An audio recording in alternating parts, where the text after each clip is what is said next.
Graças e paz, meus irmãos. Bem-vindos aí a mais uma quarta-feira. Boa noite a todos. Estão chegando aí. Nós vamos continuar os nossos estudos no Catecismo Maior de Westminster.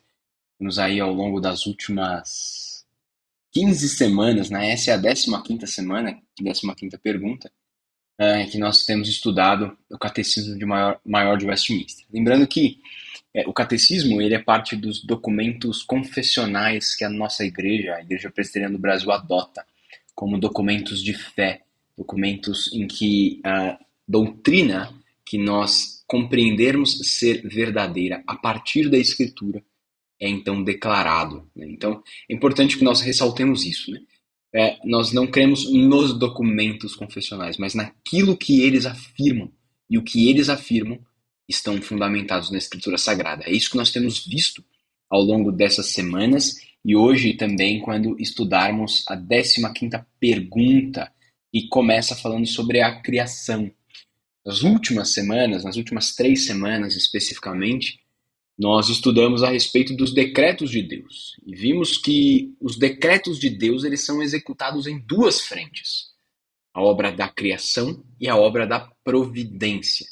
Assim, então, nós estudaremos nessa noite, iniciaremos esse estudo que, imagino eu, também vai durar 3 semanas, sendo as próximas 3 perguntas a respeito da obra da criação. Para isso, então, nós vamos considerar o texto da Confissão de Fé, ou melhor, do Catecismo Maior, né? A pergunta de número 15. Pergunta de número 15, que diz assim: o que é a obra da criação? E a resposta dela: a obra da criação é aquela pela qual Deus, pela palavra do seu poder, para si, fez do nada o mundo e tudo quanto nele há, no espaço de 6 dias, e tudo isso muito bom. Vamos ler também inicialmente Gênesis 1:1. Assim diz a palavra de Deus: no princípio criou Deus os céus e a terra. Até aqui a palavra de Deus. Vamos então orar, meus irmãos, começando nosso estudo nessa noite. Pedimos, Senhor, que Tu nos abençoe, Pai, que nós sejamos pelo Senhor instruídos à medida em que considerarmos então esse assunto a respeito do Teu ser, a respeito das Tuas obras, Pai, da forma como o Senhor executa os Teus decretos, a começar pela criação. Pedimos que o Senhor nos abençoe através do Teu Santo Espírito, nos iluminando, para compreendermos as maravilhas da Tua palavra, bem como as implicações dela para a nossa vida. Assim oramos em nome de Jesus. Amém. Meus irmãos, para esse estudo, deixa eu retirar aqui o texto bíblico. Para esse estudo da pergunta de número 15, eu dividi nas expressões. Creio que as expressões elas são muito ricas, que nós encontramos aí, né? Então, a obra da criação é aquela pela qual Deus, pela palavra do seu poder, para si, fez do nada tudo quanto há. Enfim, essas normalmente são aquilo que está marcado em negrito, né? Mas algumas coisas a mais também. E aí, na medida que nós considerarmos cada uma dessas sentenças, nós também retiraremos e consideraremos implicações dessas sentenças para a nossa vida e para o nosso mundo, de modo geral. Comecemos então pelo começo, né? Pelo princípio. Tanto a Escritura revela, né, quando diz que no princípio criou Deus os céus e da terra. E aqui também nós encontramos essa mesma realidade expressa pelo Catecismo Maior, quando ele diz que Deus, pela palavra do seu poder, fez tudo. Então, no princípio existia o Criador. E essa é a primeira coisa que nós observamos quando nós falamos sobre a obra da criação. É que existe um Criador, um Criador. Mas a Escritura pouco fala a respeito desse Criador, além dessa menção implícita de que ele simplesmente existe. E o relato da criação, como você pode ver aqui no texto bíblico, ele afirma, né? Ele aponta para esse fato. Não há uma longa defesa da existência de Deus, nem nesse texto, nem na Escritura Sagrada. Não há um conjunto grande de argumentos para provar a existência de Deus. A Bíblia diz, no princípio, Deus. Ele existe, ponto. E é assim que ele se apresenta a Moisés: eu sou o que sou. E de modo algum nós podemos nos colocar, meus irmãos, na posição de avaliadores da existência de Deus. Porque senão nós estamos invertendo as posições, nós estamos nos tornando juízes de Deus. Ele é o Criador que nos fez. E essa é a dinâmica da Escritura, dessa submissão, dessa hierarquia que tem por base a própria criação. Além do mais, o relato da criação também aponta para o fato de que há apenas um Deus. E isso vai se mostrar de maneira muito poderosa em todo o texto da Escritura Sagrada. Deus é quem diz: haja isto, haja aquilo. Deus fez tudo, como a expressão diz. Ou então, viu Deus que era muito bom, o texto bíblico vai falar. E aí depois a Bíblia vai tratar sobre esse assunto em mais muitas ocasiões. Por exemplo, nos versículos que nós chamamos de o Shema, em Deuteronômio 6, verso 4. Ouve Israel, o Senhor nosso Deus é o único Senhor. E ainda nos dois primeiros mandamentos nós vemos essa verdade de que há um único Deus. No entanto, o relato da criação também retrata uma outra realidade, como nós já estudamos, que é a Trindade. Somos apresentados aqui nesse verso que está na tela a uma perspectiva diferente. Façamos o homem à nossa imagem, conforme a nossa semelhança.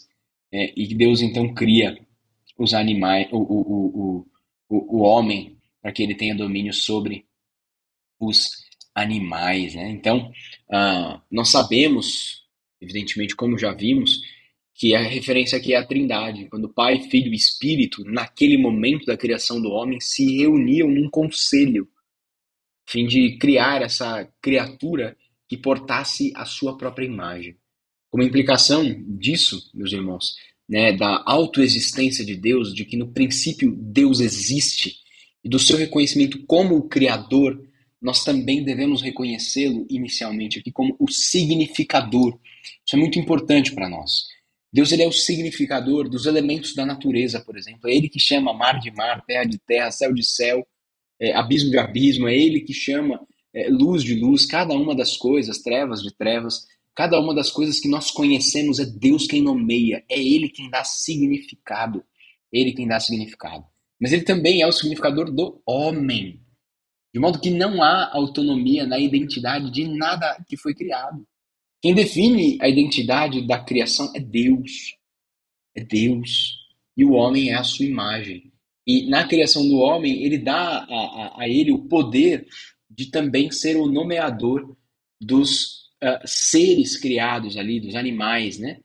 Então Deus dá essa função, quem sabe, científica de observação dos animais, de catalogação e classificação de cada um destes animais. Deus também é o significador da verdade. A verdade decorre da criação. A verdade não é, como os nossos tempos afirmam, uma construção social. Disso implica muitos assuntos, né? Partindo do macro para o micro, isso, Deus sendo o significador da verdade, implica, por exemplo, a moralidade, de modo geral, o que é certo, o que é errado, o que pode, o que não pode. Isso também, disso implica muitas outras coisas, o casamento. O que é casamento? Quem define o que é casamento? Quem define o que é homem? Quem define o que é mulher? Quem define o que é família? Deus. Porque Deus é o criador dessas instituições. E Deus também, por fim, é o significador dos princípios de beleza, mas isso a gente vai ver lá na frente, porque Deus diz que tudo o que ele fez é muito bom. Disso incorrem implicações para a arte. Como a gente sabe que uma música é boa, que um filme é bom, que uma obra de arte é boa? Nós temos um padrão, a criação. A criação de Deus é muito boa. E ele é o significador também daquilo que é bom, daquilo que é belo. Mas o catecismo também retira das escrituras essa sentença de que Deus ele fez para si, antes de nós falarmos aí da palavra do seu poder, Deus fez para si. A criação, como nós sabemos, e diz o Salmo, e diz Romanos 1, proclama a glória de Deus, a grandeza de Deus. Outro aspecto da autorrevelação de Deus nesses primeiros capítulos da Bíblia, né, Gênesis 1 e 2, está apenas implícito no relato da criação, mas é elucidado, tanto como mencionei aqui no Salmo 19, quanto em Romanos 1. Né? Quanto mais nós sabemos sobre as coisas criadas, a vastidão da criação, a sua complexidade, a sua física, né? Quando Davi olha para dentro, olha para dentro do ventre materno e imagina a beleza da formação de um ser ali, de um ser humano ali, de uma criança, ele fica maravilhado, né? A habilidade de um pequeno beija-flor de viajar 2.400 quilômetros e retornar para a mesma árvore. A amplitude, né, desde as dimensões inimagináveis do universo até as micropartículas dessa existência. Tanto mais a nossa reação ao contemplarmos as múltiplas espécies de pássaros, quem sabe, deve ser de adoração e temor diante do Criador. Quando nós olhamos para a criação, nós precisamos reconhecer que Deus fez ela para si mesmo, para a sua própria glória, e assim voltarmos os nossos olhos a Deus. Escrevendo aos Romanos, Paulo reconhece isso. Ele adora a Deus no último verso do capítulo 11:36, dizendo: porque dele e por meio dele e para ele são todas as coisas, a ele pois a glória eternamente. Reconhecendo que todas as coisas acontecem e existem por causa de Deus, através de Deus e para Deus, Paulo glorifica ao Senhor. Então, assim, tudo o que existe, meus irmãos, pertence a Deus. E aí, qual que é a implicação desse fato? Você, por exemplo, que foi criado por Deus, né, também foi criado por Deus, através de Deus e para Deus. No fim, você não pertence a si mesmo, de tal forma que você não pode estabelecer as próprias regras de funcionamento do seu corpo, por exemplo, porque não é seu. As regras, portanto, pertencem a Deus. Você é de Deus. Sendo você um servo ou não, reconhecendo a existência dele ou não, você é de Deus. Mas o catecismo também revela que Deus é um Deus que fala, né? Pela palavra do seu poder, Deus fez para si do nada o mundo e tudo, né? Então a primeira ação nós encontramos aí em Gênesis 1, descrita sob essa afirmação, né? Criou Deus os céus e a terra, disse Deus, haja luz. Alguém pode até considerar que essa é uma forma um tanto quanto metafórica, uma linguagem figurada de afirmar que Deus trouxe os céus e a terra à existência pelo seu poder e que ele não tenha dito nada a respeito disso. Mas quando Deus cria Adão e Eva, Deus diz algumas coisas para eles, né? Criou Deus aqui, ó, pôs o homem e Deus os abençoou e lhes disse: sede fecundos, multiplicai-vos, enchei e sujeitai a terra, dominai sobre os peixes, aves e sobre todo animal. E disse Deus ainda: eis que tenho vos dado, enfim, continua falando aqui. Isso é o que vocês devem fazer. Depois ele diz: é assim que o casamento deve ser. Deus fala com Adão e Eva. Por isso que o Deus da Bíblia, apresentado aqui no primeiro capítulo, no segundo capítulo, não é uma espécie de um ser abstrato com poder impossível, assim, um ser cuja definição está além da nossa razão. Ele não é uma experiência mística, não, é um Deus que tem personalidade, é um Deus que se revela em palavras que os homens entendem. E esse retrato de Deus ele aparece constantemente em toda a Escritura. Embora Deus seja grande e transcendente, ele é um Deus que fala. E isso é apresentado primeiro na criação, criação. Mas também nós encontramos a afirmação de que Deus criou tudo, o mundo e tudo quanto nele há. Então Deus, ele cria tudo aquilo que não é Deus. A gente poderia resumir assim: Deus cria tudo que não é Deus, tudo que existe. E aqui a gente tem uma distinção entre criador e criatura. Deus não é uma criatura e nós os criadores, não. Deus é o criador, né? Deus auto-existe, ele existe, como nós já vimos, né? A existência de Deus ela não depende de nada, não depende de ninguém, mas a nossa existência depende de Deus. Paulo, quando ele está lá em Atenas, e ele está no Areópago, falando com os filósofos, os sábios ali da Grécia, ele afirma justamente isso, de que a existência nossa depende de Deus. Ele diz aí, ó, em Deus, pois nele nós vivemos, nos movemos e existimos. Vivemos, nos movemos e existimos. Citando aí um poeta da época, ele também termina dizendo, porque dele também somos geração. Qual que é a implicação? Sendo geração de Deus, nós não devemos pensar que a divindade é semelhante ao ouro, à prata ou à pedra, trabalhados pela arte imaginação do homem. Então existe uma implicação também. A existência de Deus, ela é autoexistente. Deus não tem causa, ele é, sempre foi, mas todas as outras coisas no universo, incluindo eu e você, começaram a existir em um momento, no tempo e no espaço, quando Deus criou tudo. Significa que tudo o que existe no universo, a parte de Deus, depende de Deus. Você pode até achar que você não depende de Deus, mas você depende. Gosto da história daquele que Jesus conta aquela parábola do louco, né, do tolo, ou melhor, do rico tolo, né, do rico insensato, como ela é muito conhecida, quando no final da parábola Deus chega para aquele homem rico e diz assim: louco, esta noite pedirão a tua alma. E a expressão ali é Deus, que é o dono da vida, pedindo aquilo que, requerendo para si aquilo que lhe pertence. Por que Deus pode pedir a vida? Primeiro, porque ela pertence a Ele. Segundo, porque a vida depende dele. Nós dependemos do Senhor. Além do mais, nós reconhecemos também aí, um pouco antes, que Deus fez para si do nada. Deus cria todas as coisas do nada pela palavra do seu poder. Nada existia e Deus cria todas as coisas. E quem reflete essa verdade é o autor aos Hebreus, capítulo 11, verso de número 3, quando ele diz: pela fé entendemos que o universo foi formado pela palavra de Deus, de maneira que o visível veio a existir das coisas que não aparecem. Então Deus cria do nada, não existia nada. Gênesis 1, verso 2 diz: a terra, porém, estava sem forma e vazia, havia trevas sobre a face do abismo, e o Espírito de Deus pairava por sobre as águas, né? Isto é, por sobre o caos. E Deus então cria a partir do nada. Desde que Deus cria, então, tudo o que existe nesse mundo é uma subcriação de Deus. Tudo.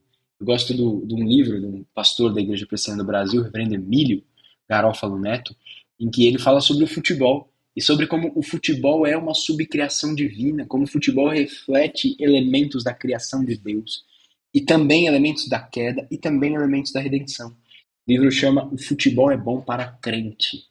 Você pode encontrar aí na internet.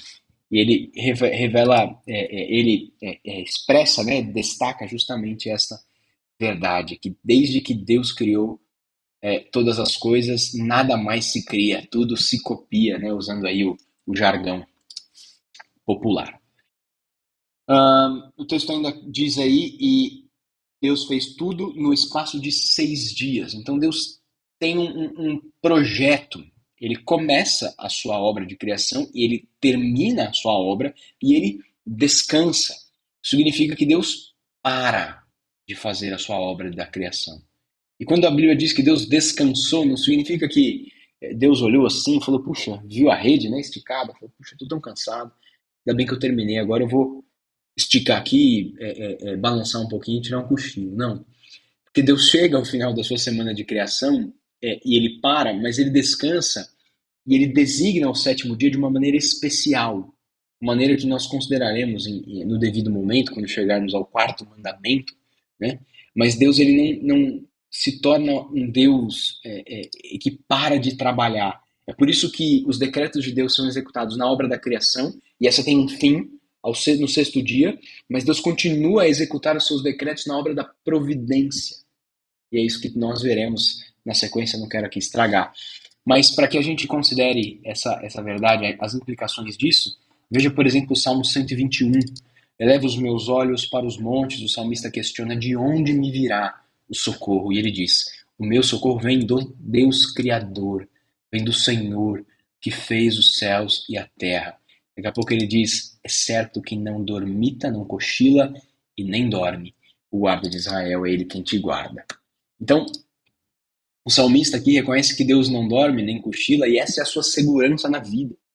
A certeza de que o Deus Criador, né, que criou os céus e a terra, ele está atento, provendo e guardando conforme a sua vontade. E assim termina a resposta à pergunta: o que é a obra da criação, dizendo que tudo que Deus fez é bom. Assim também o relato termina ali do sexto dia, dizendo em Gênesis 1:31, viu Deus tudo quanto fizera, e eis que era muito bom. Houve tarde de manhã, o sexto dia. Então, Deus termina a sua obra dizendo é tudo muito bom. A cada dia ele diz é bom, é bom, é bom, é bom. Depois da criação do homem no sexto dia e no final da sua criação, ele conclui é muito bom. À medida que o relato de Gênesis 1 e 2, depois você pode ler com calma, e que ele prossegue, você percebe que não tem nada em Gênesis 1 e 2. Não tem nenhum sinal de morte, de decadência, de malícia, de ódio, de rivalidade, de arrogância, orgulho, de destruição. Não há qualquer sinal do que é mal. Tudo que foi feito por Deus é muito bom. E apesar da dificuldade que nós temos de entender a soberania de Deus, né, os decretos eternos de Deus no mundo em que há sofrimento e mal, a gente já falou disso em outro estudo, a Bíblia insiste que Deus é bom e tudo quanto é obra das suas mãos é bom. E as bases dessa afirmação começam no primeiro capítulo de Gênesis. O ruim não se nomeia na ordem criada, diz um pastor.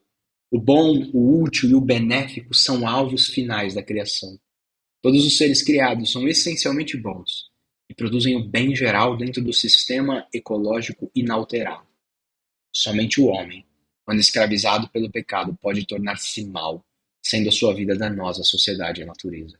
E aí a história continua. E mesmo em meio à maldade, Deus pode fazer o bem. É isso que acontece na história de José. José diz aos seus irmãos, vocês intentaram mal, mas Deus tornou em bem. Deus tornou em bem. Deus pode fazer com que todas as coisas, até as ruins, cooperem para o bem daqueles que amam a Deus. Então, Deus é bom e tudo que ele faz é muito bom e isso permanecerá para sempre. Isso é imutável. Isso é imutável. Assim, então, meus irmãos, nós reconhecemos a obra da criação, nós reconhecemos o que é a obra da criação e quais são as implicações da criação para nós. É evidente que esse é um estudo muito curto, para o tanto que nós poderíamos explorar em cada assunto aqui, mas é o nosso objetivo mesmo, é considerar de maneira sistemática aqui o Catecismo Maior de Westminster, também de maneira breve. Então essa é a nossa ideia. Nós podemos e teremos outras oportunidades certamente, e já tivemos, porque já tratamos da criação em outros momentos, mas certamente teremos outras ocasiões para falar mais sobre esse assunto. Quanto a hoje, é isso, meus irmãos, que Deus possa abençoá-los, que essas implicações façam diferença não só na vida de vocês, mas na forma como vocês enxergam o mundo, enxergam a vida e os acontecimentos. Que vocês vejam essa vida, esse mundo, à luz da obra da criação e dessas implicações que nós aprendemos. Isso é essencial para nós vivermos adequadamente seguindo a vontade de Deus nesse mundo. Vamos orar mais uma vez? Agradecemos-te, Senhor, pelo tempo precioso que tivemos aqui de estudo da Tua Palavra. Tempo de considerarmos a obra da criação e as implicações desta obra maravilhosa para a nossa vida. O Senhor faça essa palavra e estas verdades encontrarem morada no nosso coração, para que nós enxerguemos este mundo a partir das lentes da Escritura Sagrada, a partir das lentes da criação, de um mundo perfeito, criado por um Deus Todo-Poderoso, de maneira sábia, tornando este Deus o significador de todas as coisas. Pedimos assim que o Senhor também nos dê intrepidez para defendermos a verdade da Escritura e a nossa fé diante dos ataques que o mundo e o seu pensamento fazem a esta a doutrina da criação e do Deus Criador. Pedimos estas coisas em nome de Jesus. Amém. Amém. Meus irmãos, que Deus nos abençoe. Nós chegamos aí ao final do nosso estudo bíblico. Lembrando aí das nossas dinâmicas do fim de semana, nós teremos nossa escola dominical às 9 horas da manhã, classe em conjunto, e à noite o culto vespertino com a ministração da Santa Ceia do Senhor. Então, se prepare para isso, que será um momento muito especial do povo de Deus, mais uma vez, um momento especial do povo de Deus que se reúne em Tucuruvi. Para você que nos visita, sinta-se à vontade também de estar conosco no domingo às 9, depois às 18. Será um prazer recebê-lo. No mais, meus irmãos, que Deus abençoe. Desejo aí um bom feriadão aí prolongado a todos, um bom descanso, que Deus os sustente. Tchau, tchau.